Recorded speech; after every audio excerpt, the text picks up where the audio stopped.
Os tupinambás já ocupavam o entorno da Baía de Guanabara, 1500 anos antes da chegada dos portugueses e franceses. Chamados também de tamoios, vieram do ramo ancestral, que migrou da Amazônia para o sudeste há 2000 anos, combatendo os índios tapuias, enquanto desciam pelo litoral, em busca da terra prometida dessa civilização, chamada Guajupiá. Em 1º de janeiro de 1502, o navegante português Gaspar de Lemos, acompanhado de Américo Vespúcio, chegou à entrada da Baía de Guanabara, e segundo a lenda, teria pensado ser a foz de um rio. Daí o nome Rio de Janeiro. Mas há controvérsias. Há uma outra versão para explicar esse nome, o termo ria, que significava no século XVI, a entrada de uma baía, teria sido escrito pelo florentino Vespúcio, seguido do mês de janeiro, e alguém pode ter entendido rio, na hora de registrar o novo lugar encontrado.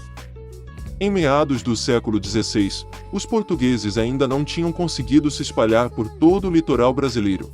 Seus domínios restringiam-se principalmente ao Nordeste, onde ficava a sede do governo geral, na cidade de Salvador, e a vila de São Vicente, no litoral paulista.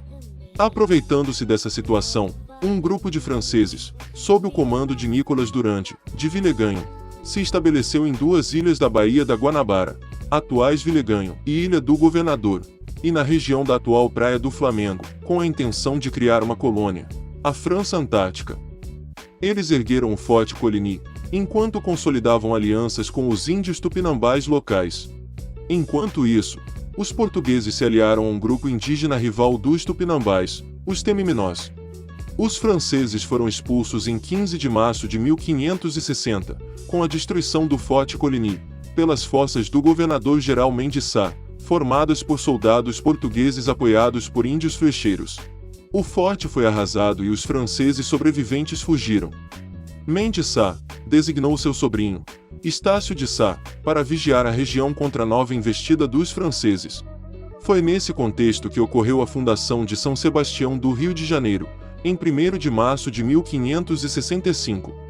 Mesmo após a destruição de Coligny, os franceses persistiram e não arredaram pé da Guanabara. Os tupinambás reforçaram as defesas de Uruçumirim, uma grande aldeia que se espalhava ao redor do atual Outeiro da Glória. Foi feita, em parceria com os franceses, paliçada em volta da aldeia, uma forma rudimentar porém muito eficiente de fortificação. Em 20 de janeiro de 1567, dia do padroeiro São Sebastião, travou-se a maior das batalhas. Os portugueses e os Temiminós puseram Uruçumirim em chamas e mataram seu líder, o cacique Ainderê. Assim foram finalmente expulsos os franceses da Guanabara. Nessa batalha, Estácio de Sá levou uma flechada mortal no olho. Viria a falecer um mês depois com apenas 22 anos. Essa morte simbólica elevou o status de Estácio a herói, e o associou ao santo padroeiro, que morreu também flechado. Segundo histórias, o próprio santo teria descido dos céus para ajudar os portugueses naquele dia.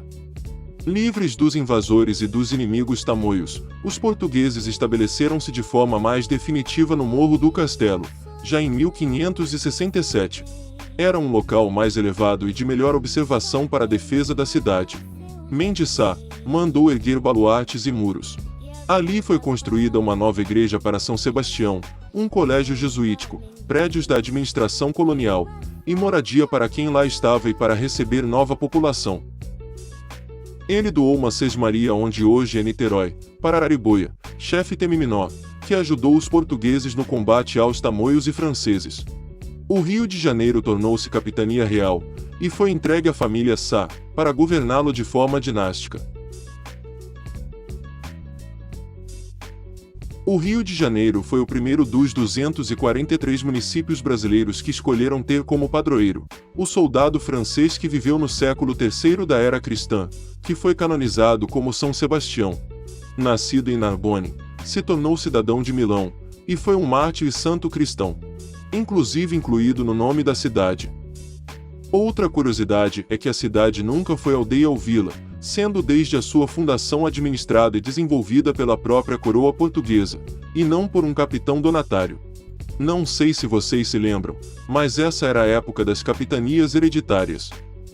Anos depois de serem expulsos da Guanabara, os franceses fizeram outra invasão forte no Brasil, na tentativa de criar outra colônia. Desta vez foi chamada de França Equinocial, e aconteceu na atual cidade de São Luís do Maranhão, entre 1612 e 1615. Essa é considerada a única cidade brasileira fundada por franceses. Veremos essa fundação no próximo episódio.